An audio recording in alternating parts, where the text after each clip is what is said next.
Hello नमस्ते दोस्तों, मैं अमित सिंह और आपका स्वागत हमारे चैनल लेजी सर पॉलिश में। आज मैं आपसे एक अपनी एक्सपीरियंस जो कि प्रैक्टिस के दौरान अर्जित हुई है वो शेयर कर रहा हूँ। जैसा कि आप जानते हैं कि क्रिमिनल केसेस में जो क्रिमिनल ऑफेंसेस हैं, केस हैं, वो दो श्रेणियों में आते हैं, कंपाउंडेबल और नॉन कंपाउंडेबल। और भी श्रेणी है जैसे कि cognizable, non cognizable, bailable, non bailable. वैसे ही एक है compoundable and non compoundable. Compoundable मतलब वो केसेस जिसमें कॉम्प्रोमाइज हो सकता है, नॉन कंपाउंडेबल वो केसेस जिसमें कॉम्प्रोमाइज नहीं हो सकते। जैसा नॉन कंपाउंडेबल जैसे कि मर्डर, रेप, किडनैपिंग, इन केसेस में कोई भी कॉम्प्रोमाइज नहीं हो सकती।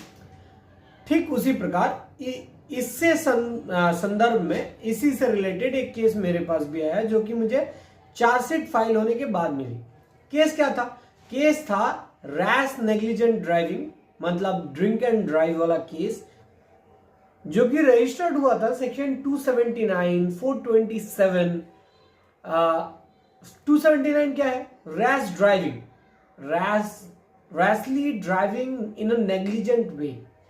427 क्या है? A damage has been occurred amounting to ₹50 at least. इसके अलावा और भी सेक्शंस दिए, मोटर व्हीकल के सेक्शंस दिए, सेक्शन 39, सेक्शन 192, सेक्शन 185, मतलब ड्रिंक एंड ड्राइव। सेक्शन 39 कहता है that if you are driving a vehicle without registration it is a offence.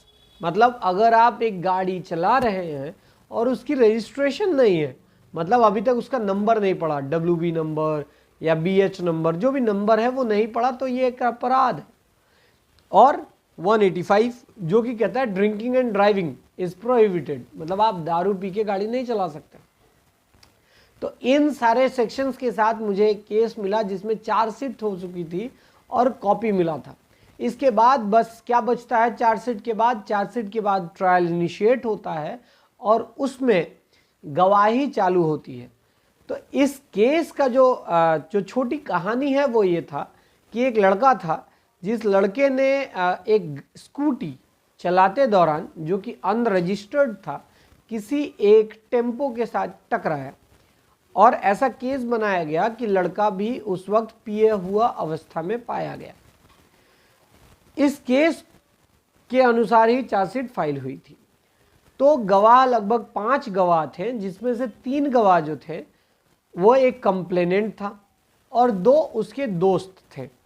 इन तीनों गवाहों को कोर्ट ने कई बार बुलाया, समन भेजा, लेकिन वो नहीं आ रहे थे।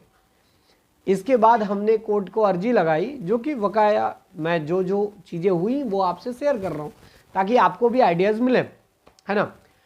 और क्या है कि हमने कोर्ट को कहा कि बहुत सारे इसमें जो सेक्शंस हैं, कुछ सेक्शन जो हैं वो नॉन कंपाउंडेबल हैं, लेकिन कुछ सेक्शन कंपाउंडेबल है। और अगर कोर्ट चाहे तो इसे कंपाउंड कर सकता है कुछ फाइन लगा के। तो कोर्ट ने एसेस किया कि क्या क्या फाइन है, कौन कौन से ऑफेंसेस हैं और उसके कंपाउंडेबल जो प्रोविजंस हैं उसके अनुसार कितने रुपए का फाइन बैठता है। और उसके अनुसार कुछ फाइन 12,000 रुपये तक की फाइन आ रही थी। लेकिन क्लाइंट जो एक्यूज था वो उतना अफोर्ड नहीं कर सकता, एक गरीब मध्य परिवार से आता। तो उसने कहा कि सर मैं इतनी फीस नहीं दे सकता सर। तो अभी अगर कंपाउंड नहीं कर सकते हो तो आपको ट्रायल तो फेस करना ही पड़ेगा। तो ट्रायल आगे इनिशिएट हुआ, आगे कंटिन्यू हुआ, प्रोसीड हुआ। तो जो शुरुआती दौर के 3 गवाह थे वो नहीं आ रहे थे कोर्ट, कई बार समन भेजने के बाद भी नहीं आ रहे थे। और जो ट्रायल था वो लगभग 7 ईयर्स चल चुका था, 7 साल से पेंडिंग था वो ट्रायल। अब क्या बचा स्टेट के पास, और क्या बचता है? प्रोसिक्यूशन का केस, मतलब स्टेट को अगर अपना साबित करना है तो इसके लिए बचता है जो बाकी 2 गवाह हैं, जो आईओ हैं, जो पुलिस वाले हैं, उनको बुलाया जाए और गवाही कंप्लीट की जाए। तो इसीलिए वहाँ पे 2 आईओ को बुलाया गया। पहला इंक्वायरी ऑफिसर मतलब आईओ, जिस फर्स्ट आईओ, और दूसरा सेकंड आईओ। फर्स्ट आईओ भी आया डॉक में, जिसकी गवाही सुनाई गई। और गवाही के दौरान पीपी साहब, पब्लिक प्रोसिक्यूटर साहब ने उनसे कुछ सवाल किए कि क्या ये चार्जशीट आपने फाइल किया, क्या गाड़ी को आपने सीज किया था, ऐसे, है ना। और मतलब और भी जो भी रिलेवेंट क्वेश्चन थे उन्होंने पीपी साहब से पूछा।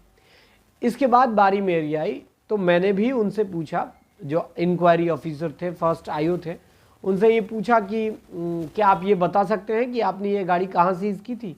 तो उन्होंने कहा कि मैंने ये सीज किया था पुलिस कंपाउंड से, मतलब जो स्कूटी उन्होंने सीजर लिस्ट में दिखाया था वो प्लेस ऑफ ऑकरेंस से नहीं, मतलब जहाँ पे घटना हुई थी वहाँ से नहीं।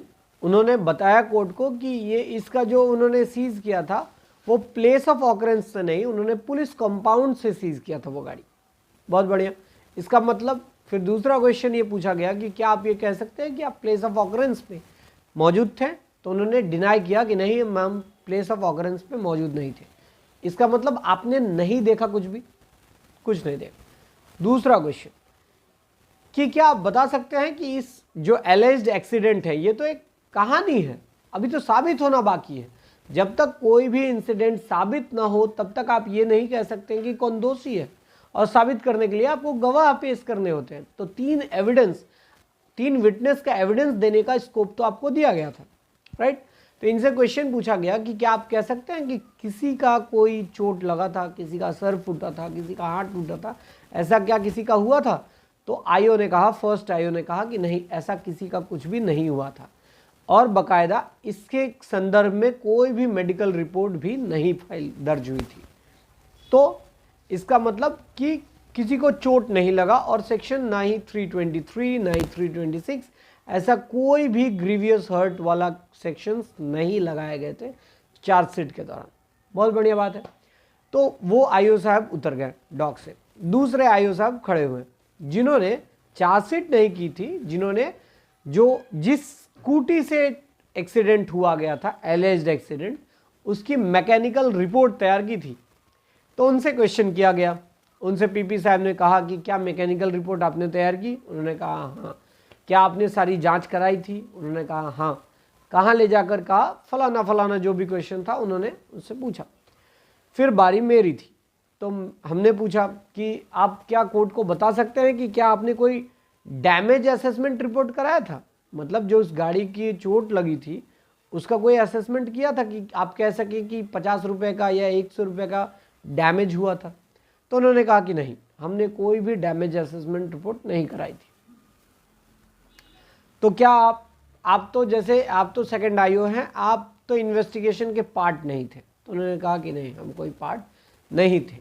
तो उनकी भी एविडेंस वहीं पे खत्म हुई। इसके बाद अब कोर्ट के पास बचता है 2 आईओ का एविडेंस, जो कि क्रॉस भी हुआ इन फुल। इस क्रॉस के बाद अब आईओ के बेसिस पे आप तो ये कंक्लूड नहीं कर सकते हैं कि उस दिन क्या हुआ था, यह एक्सीडेंट किसने की थी या किसको चोट लगी थी, मतलब मेरे क्लाइंट से एक्सीडेंट हुआ था या एक्सीडेंट उधर से हुई थी, ये साबित नहीं कर पाया प्रोसिक्यूशन, और लैक ऑफ एविडेंस मौजूद थे रिकॉर्ड में। तो ये एक केस जो कि कंपाउंड नहीं हुआ, लेकिन ट्रायल के बाद क्लाइंट एक्विट हुआ। क्लाइंट को उसके 313 का उसका जो क्वेश्चनियर्स थे उसके आंसर्स लिए गए और कोर्ट ने बकायदा उसे एक्विट किया। तो इन केसेस में, कंपाउंडेबल केसेस में, या रैश नेग्लिजेंट ड्राइविंग या ड्रिंकिंग एंड ड्राइविंग के केसेस में भी ट्रायल हो सकते हैं और इस तरह से कंक्लूड हो सकते हैं। ये जो सिनेरियो है ये पूरा वो उल्टा होता अगर वो 3 विटनेस ने अपनी पूरी गवाही दी होती और मैटर ऑफ रिकॉर्ड में कुछ लाया होता सब्सटेंशियल टू प्रूव दैट कि उस दिन एक्सीडेंट हुआ था या फिर एक्यूज्ड सो एंड सो उसने ये किया था। धन्यवाद। उम्मीद है आपको वीडियो अच्छी लगे तो आप कमेंट करके जरूर बताएं। Thank you.